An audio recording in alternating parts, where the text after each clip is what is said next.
Hello and welcome to a special video. In this installment, I want to talk about CoinOps, a multi-arcade and console emulator for the original Xbox. This emulator requires you have a modified Xbox with a larger hard drive because there are a lot of games that this thing requires, and the 8 gig stock hard drive that comes with it just won't cut it if you want to put on anything more than just, a couple hundred or maybe even just a dozen games, depending on what the games are. So here, I'm going to be booting up CoinOps and going over some of its features. So, CoinOps.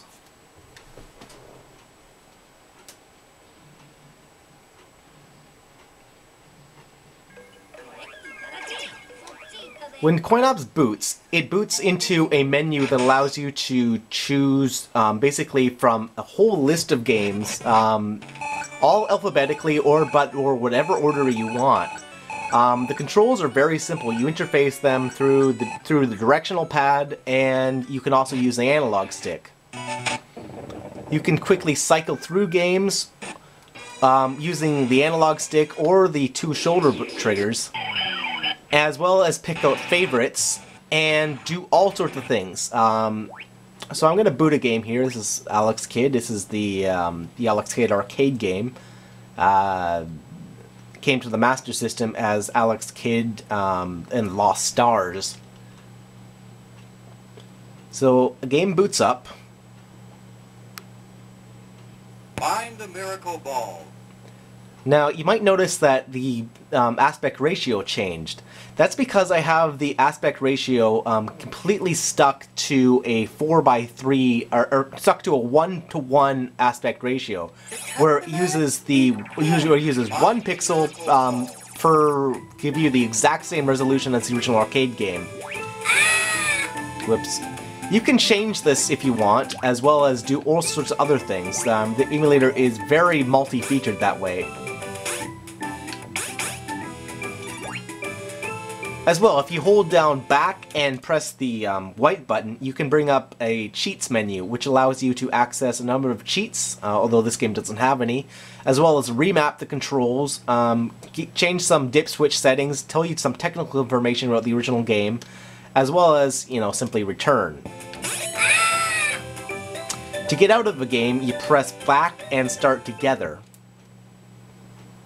This will take you right back to the CoinOps menu, which is the case for about 99% of games. There are a handful of games this is not true for.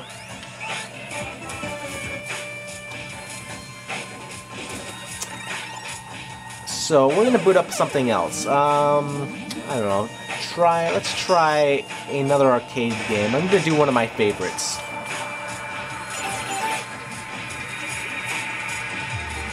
I'll do Pretty Soldier Sailor Moon. This is one of the Sailor Moon games. Came out in arcades in '95. So, as the Xbox is a little bit older hardware, it does take a little bit of time for it to boot a game, but nothing too bad. And games load within seconds, so you can't really complain about this versus like the load times of like a 1X CD drive system or something like that.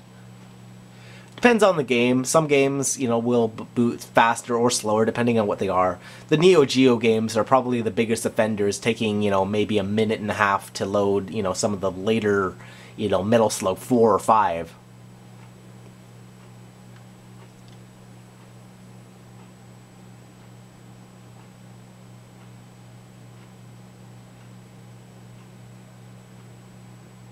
So apparently this was exclusively for Europe. This probably has something to do with the dip switch settings. Yeah, it does. See, I could change that from Hong Kong, Taiwan, Korea, USA, Japan. Doesn't matter. To insert a coin, you press the back button. So that's how that works. But otherwise, here is Brian Pesto's Sailor Moon.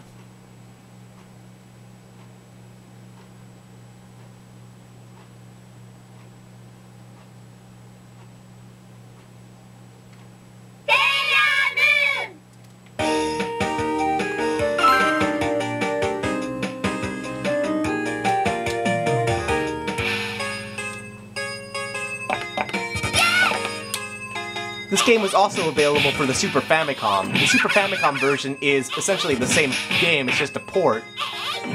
Less impressive. This is, you know, your typical beat 'em up.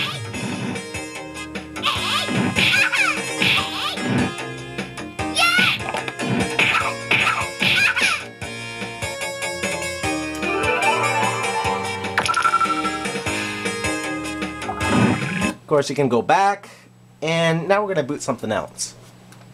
So, one other thing I should mention is if you want to know more information about a game, you can simply press Start and go to Game Information. This will give you a text readout of basically a little bit of information about the game. It says, you know, this compares it to Final Fight, a number of things. You know, some tips and tricks, shows you ports of the games. All sorts of things. So let's go back. As well as arcade games, you can also load mini console games.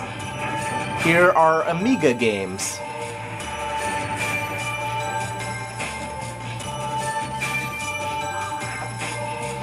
Amstrad CPC. Atari 2600 games.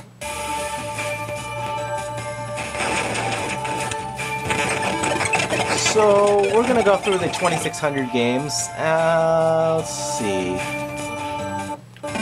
One of my personal favorites.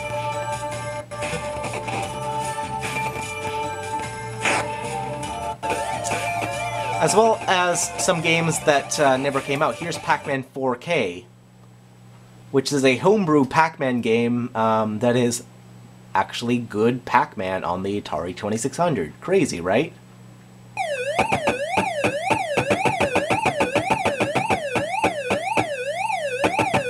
As with the other consoles, you can simply press back and B to get, or back and start to get out of the game and go back to the CoinOps menu.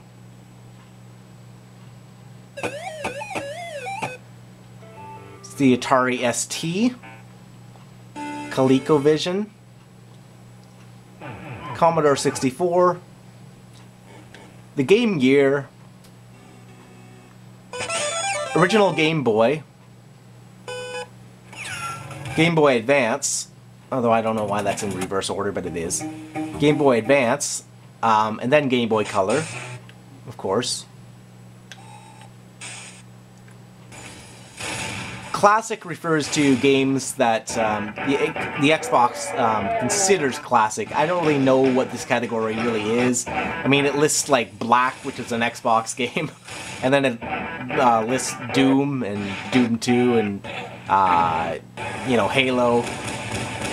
The Xbox games that it runs cannot be rebooted back to the CoinOps menu because they're considered, you know, Xbox games. Here's the Intellivision, Sega Master System,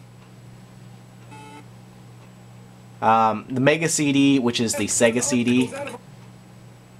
So, not all games have video and audio video loaders that tell you about the game, but most of them do. Here's the Mega Drive, or is the Genesis, Sega 32X, or if you ever wanted to play these games, Neo Geo Pocket, NES, of course, Nintendo 64, PC Engine or TurboGrafx 16, PC Engine CD, TurboGrafx CD, PlayStation 1, ZX Spectrum, Super Nintendo, and X68000, as well as Xbox games. These are all Xbox homebrew games, so you get like games like Baku Baku Animal. That basically cover everything, so thanks for watching. If you have any questions, let me know. Oh, and also, this thing has all sorts of features that you can go through through the menu. So many things. There's no time to talk about it, but so many options here.